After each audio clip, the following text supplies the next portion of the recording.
بسم الله الرحمن الرحيم.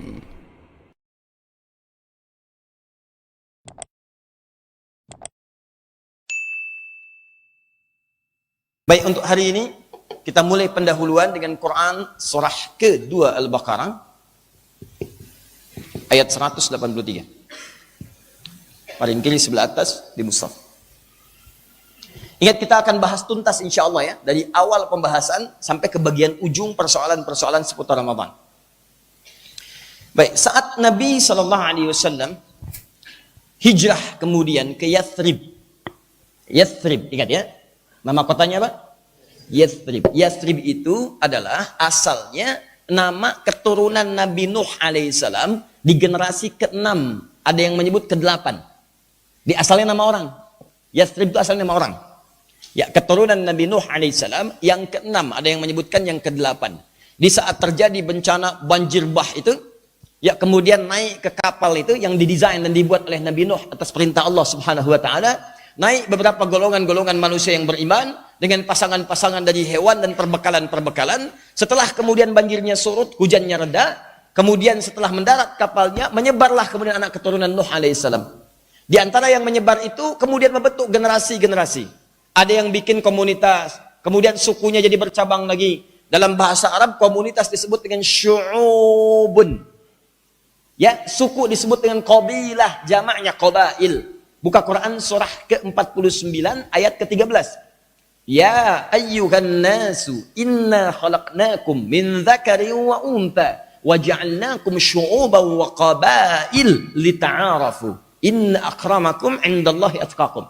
Hai manusia, ingat ya, hei manusia, kalian aku ciptakan, kata Allah, dari dua jenis. Dikata Allah, manusia cuma ada dua jenis, tidak ada yang kedua, tidak ada yang ketiga. Ya, saya ulang, manusia diciptakan oleh Allah cuma dua jenis, tidak ada yang ketiga. Kalau bukan laki-laki, min dzakarin, yang kedua unta atau perempuan. Di manusia itu kalau bukan laki-laki, perempuan. Paham ya? Tidak ada laki-laki yang keperempuan-perempuanan atau perempuan yang kelaki-lakian. Jelas ya? Baik, kemudian waja'alnakum syu'uban wa qabail, dan kami tetapkan kalian itu akan hidup berkomunitas. Awas, kalau Allah sudah firmankan pasti kejadian. Kata Allah, setiap manusia itu pasti akan berkoloni, berkomunitas, bentuk komunitas, jadi kelompok, jadi hubungan masyarakat, jadi kemudian dari level yang paling kecil, RT, RW, kelurahan, desa, kecamatan, kabupaten, provinsi, negara, sampai benua. Perhatikan, bukankah sekarang orang senang mengelompokkan? Dari mana? Indonesia. Indonesia di mana? Jawa Barat. Jawa Baratnya mana? Bekasi. Bekasinya mana? Cari lagi. Apakah selatan, apakah barat, apakah timur, apakah utara? Dicari sampai ketemu. Perhatikan bagaimana fitrah yang Allah sebutkan hadir dalam kehidupan manusia. Bekasi itu di mana? Gitu kan? Nah, tanya lagi gitu kan? Baik. Tuh 1, 2, 3 sampai dengan selesainya. Qabail. Bahkan ada suku-sukunya. Anda di Jawanya suku apa? Nah, cari. Saya suku Sunda. Sumatera suku apa? Ini suku apa? Sampai ke Amerika ada sukunya. Sampai di Asia banyak sukunya. Qabilah, qabail. Nah, di antara suku yang menyebar itu ada yang disebut dengan Yathrib. Yathrib datang kemudian ke wilayah yang sekarang dikenal dengan Al-Madinah Al-Munawwarah, mengembangkan kehidupan di sana, membentuk komunitas-komunitas, sampai secara singkat pada tahun teman-teman sekalian, di kenabian Nabi Sallallahu Alaihi Wasallam masuk pada yang ke-13 dari tahun kenabian Nabi. Usia beliau 53 tahun, menerima wahyu usia 40 tahun, kemudian menyampaikan risalah di Makkah bertugas 13 tahun, usia 53 tahun, berhijrahlah beliau ke tempat yang disebut dengan Yathrib ini. Yathrib, maaf ya, fokus, tempatnya itu dulu masih kotor. Tempatnya masih tertinggal. Jadi tertinggal, peradaban tidak ada. Yang kedua, ini yang paling penting, hati-hati. Penuh dengan konflik, ribut melulu, ada Aus, ada Khazraj. Yang ketiga, sedang tertinggal dalam urusan pangan. Jadi kelaparan banyak, kekurangan pangan, tidak ada peradaban, dikuasai Romawi dengan Persia sampingnya.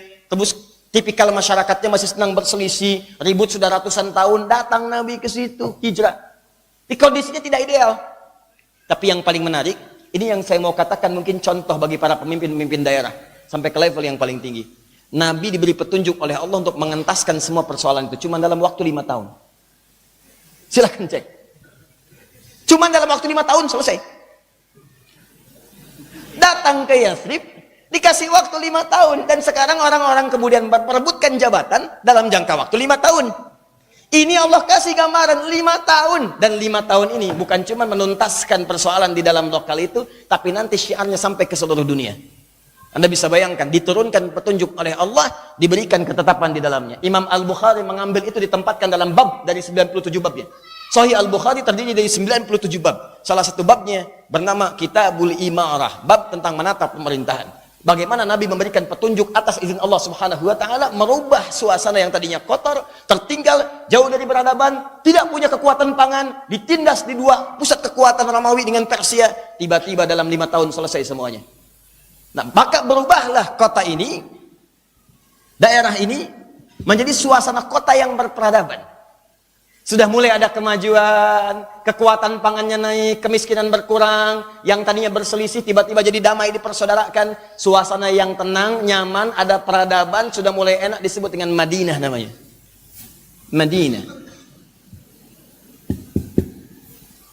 Maka kota itu mulai kemudian memberikan warna dalam kehidupan. Sudah mulai nampak terang dari sana, ada cahaya-cahaya kebaikan. Kalau ditanya mana orang paling baik, tuh di kota itu. Mana orang paling jujur? Tuh, di kota itu. Mana yang kira-kira kehidupannya paling enak? Tuh, di kota itu. Oh, penuh dengan cahaya, penuh dengan nilai-nilai kebaikan. Cahaya-cahaya kebaikan yang terpancar dari satu tempat disebut dengan munawwarah. Maka muncullah kemudian istilah yang kedua, munawwarah. Nah, persoalannya, begitu masuk perasaan tuh tenang aja. Enak gitu. Lain suasananya. Silahkan Anda pergi misalnya ke tempat-tempat lain, ke Jepang, ke Cami gitu kan. Wah, susun misalnya acara ya, saya pengen ada di sini, berangkat ke sini, masuk sampai ke situ, sampai ke Cami, ketemu Satya Baja Hitam, ketemu Ultraman, ketemu macam-macam misal gitu kan. Wah, silahkan, akan lain rasa ketenangannya saat Anda memasuki kota ini. Teduh. Maka sesuatu yang khusus beda dengan yang lainnya, tidak sama. Allah bagi yang belum pernah ke sana, saya doakan dengan izin Allah, mudah-mudahan dipermudah insyaallah ya. Baik. Nah, masuk beliau ke sini, hijrah kemudian, tahun pertama mempersaudarakan, bangun masjid, menata para sahabat, melihat yang bagus-bagus peluangnya, dipetakan keadaannya.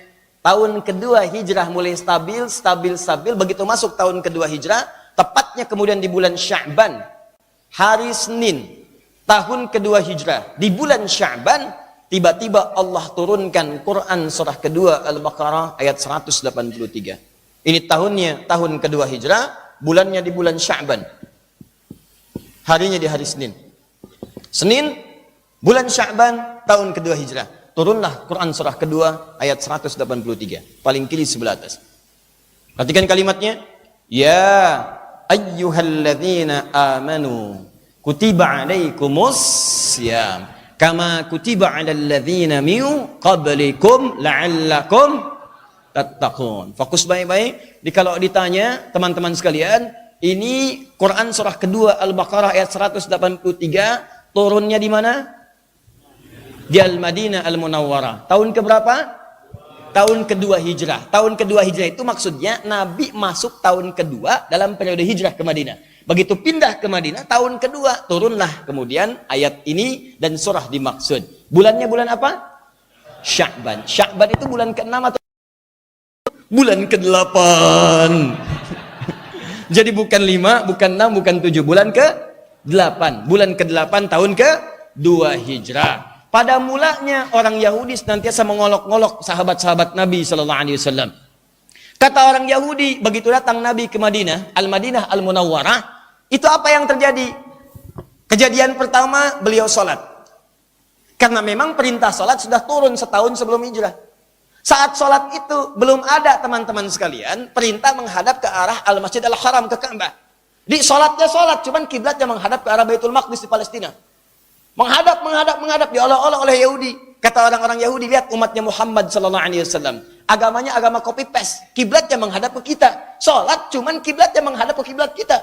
Karena mereka membanggakan istana Sulaiman yang pernah dibangun di wilayah kemudian Al-Maqdis itu. Lalu apa yang mereka katakan? Lihat, sholatnya sholat, cuman ngadap ke kiblat kita. Terus diolok-olok.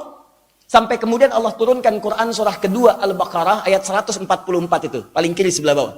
Qad nara taqalluba wajhika fis sama' falanuwalliyannaka qiblatan taradaha fawalli wajhaka syatral masjidil haram. Muhammad, kami sering perhatikan engkau menengadahkan wajahmu ke langit memohon kepadaku, kata Allah. Masya Allah. Kami sering perhatikan, selalu perhatikan. Jadi sifat doa itu kalau antum minta itu selalu diperhatikan oleh Allah. Jadi Nabi itu bukan sekali dua kali mohon. Ya Allah minta, belum dikabulkan. Ya Allah minta, belum dikabulkan. Ya Allah minta, belum dikabulkan. Hijrah ke Madinah diolok-olok. Ya Allah minta, belum dikabulkan. Selang beberapa masa kemudian baru dikabulkan. Lebih dari setahun dikabulkan oleh Allah. Seorang Nabi berdoa kepada Allah. Nabinya Nabi paling mulia, orang paling hebat, akhlaknya disanjung oleh Al-Quran. Turun surah menjamin surga sebelum wafatnya, disanjung oleh Quran sebagai kana khuluqul Quran, akhlaknya adalah Al-Quran, disanjung oleh Allah sebagai Habibullah, disanjung dengan nilai-nilai ketaatan luar biasa, berdoa kepada Allah. Apakah seketika dikabulkan? Tidak. Nunggu setahun lebih untuk dikabulkan. Apakah mengeluh? Tidak. Minta lagi, minta lagi, minta lagi. Kata Allah, kami sering perhatikan engkau menengadahkan wajahmu ke langit. Jadi kalau doa belum terkabul, bukan berarti nggak dijawab. Boleh jadi Anda sedang diperhatikan Allah. Anda diperhatikan oleh makhluk, senangnya luar biasa. Kenapa Anda tidak senang saat diperhatikan oleh Allah? Allah itu cinta mendengar suara Anda. Minta lagi, minta lagi, minta lagi. Boleh jadi bukan Allah ingin mengabulkan secara cepat doa Anda, tapi ingin mengumpulkan sebanyak mungkin apa yang Anda mintakan kepada Allah. Saking Allah cinta kepada Anda, jangan minta sedikit. Minta yang banyak, minta yang banyak, minta yang banyak. Sampai kemudian setelah sekian lama Anda minta diakumulasikan oleh Allah. Nih saya berikan semua yang kamu minta. Di Nabi aja yang jelas surganya nggak mengeluh. Kenapa antum yang bukan Nabi baru semenit belum dijawab sudah mengeluh? Ya Allah, izinkan aku untuk bisa mendapatinya. Aku sudah berusaha ya Allah, segenap kemampuanku, tapi belum ada petunjuk juga. Baru doa, 5 menit kemudian, ya Allah kenapa belum ada tanda-tanda? Pasang status. Apakah dia bukan yang terbaik untukku? Itu caranya. Tapi secara singkat kemudian dikabulkan, baru menghadap ke arah kiblat, ke arah Masjidil Haram. Kejadian kedua, ini yang paling menarik, puasa juga. Begitu datang ke Madinah, melihat orang-orang Yahudi itu puasa. Puasa apa? Dikenal dengan Asyura. Asyura itu adalah tanda syukur kepada Allah saat Nabi Musa dibebaskan kemudian dari kejaran Fir'aun. Fir'aun ditenggelamkan kemudian di dasar lautan. Begitu tenggelam, selesai kemudian persoalannya. Musa mendapatkan risalah dari Allah untuk bersyukur kepada Allah atas peristiwa itu, maka ditunaikanlah puasa itu. Puasa Asyura. Ya, begitu ditunaikan, kata Nabi Muhammad SAW, kalau Musa bersyukur kepada Allah, maka kita pun lebih berhak untuk bersyukur kepada Allah Subhanahu wa taala. Maka saat kemudian orang-orang Yahudi itu puasa, Nabi Muhammad memerintahkan pada umatnya, kalian puasa. Karena risalah ini datang dari Musa alaihissalam, sebagai syukur kepada Allah, maka kita hormati keadaan itu puasa. Puasa. Maka orang Yahudi mengolok-olok lagi. Lihat tuh, kemarin sholatnya menghadap Baitul Maqdis. Sekarang puasanya ikut kita juga. Maka teman-teman, di bulan Sya'ban itulah kemudian Allah kabulkan hal yang lebih baik daripada umat sebelumnya. Hal yang lebih hebat daripada umat-umat sebelumnya. Sholat kita dipandang paling hebat karena nanti berbeda dengan sholat-sholat pada masa-masa umat sebelumnya. Umat sebelumnya, sholatnya teman-teman sekalian, saya berikan gambaran. Dalam doanya saja, seperti saya bahas pertemuan lalu, berdiri, doa, saat doa baru dikabulkan. Umat Nabi Muhammad belum sholat ditunggu oleh Allah. Mau minta apa? Saya kabulkan sekarang. Umat dulu sholatnya terbatas. Umat Nabi Muhammad sholatnya 5 kali dalam sehari. Anda bayangkan. 5 kali ini jauh dibandingkan dengan umat dulu. Umat dulu berkali-kali, sekian kali, 50 kali, ada yang sekian kali lagi. Umat Nabi Muhammad 5 kali, kualitasnya sama dengan 50 kali. Bayangkan. Yang paling dahsyat, ini yang terkait dengan pembahasan kita. Ketika umat dahulu juga punya syariat puasa, maka Allah turunkan 1 ayat saja yang saat diturunkan memberikan kualitas puasa yang lebih dahsyat daripada umat-umat sebelumnya. Di dalamnya ada Lailatul Qadar, di dalamnya ada ampunan. Begitu Anda tobat, dosa habis semuanya. Di dalamnya ada rahmat, begitu dikerjakan pahala kemudian berganda. Maaf ya, maaf sekali. Anda sekarang baca Al-Quran, Anda infak, Anda sedekah, pahalanya terbatas. Begitu masuk Ramadan, tahukah Anda berapa pahalanya? Anda akan mendapatkan lipatan-lipatan daripada hari-hari sebelumnya.